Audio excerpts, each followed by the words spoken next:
واذکر فی الکتاب موسیٰ انہ کان مخلصا وکان رسولا نبیا۔ اور کتاب میں تذکرہ کیجیے موسیٰ کا، یقیناً وہ تھے خاص کیے گئے اور وہ تھے رسول نبی۔ وَنَادَيْنَاهُ مِنْ جَانِبِ الطُّورِ الْأَيْمَنِ وَقَرَّبْنَاهُ نَجِيًّا۔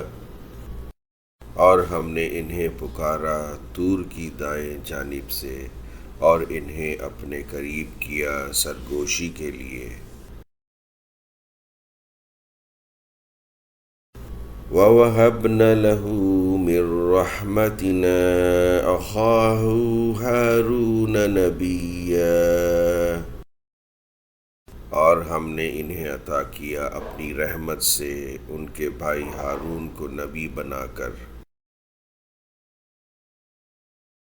کان مخلصا، مخلص وہ شخص ہے جس کو اللہ نے اپنے لیے خالص کر لیا ہو، یعنی جس کو غیر اللہ کی طرف التفات توجہ نہ ہو، اس نے اپنے نفس اور تمام خواہشات کو اللہ کی مرضی کے لیے مخصوص کر دیا ہو۔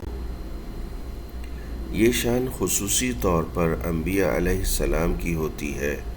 امت میں جو حضرات کاملین انبیاء علیہ السلام کے نقش قدم پر ہوں ان کو بھی اس مقام کا ایک درجہ ملتا ہے۔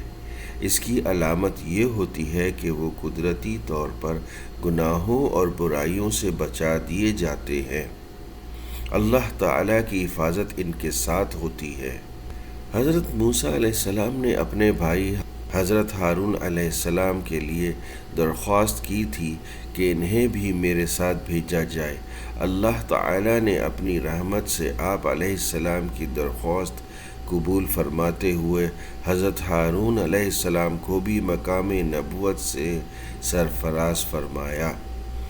اسی کو لفظ وَوَهَبْنَا سے تعبیر کیا گیا ہے، یعنی ہم نے عطیہ دے دیا موسیٰ علیہ السلام کو ہارون کا، اسی لیے حضرت ہارون کو ہبۃ اللہ بھی کہا جاتا ہے۔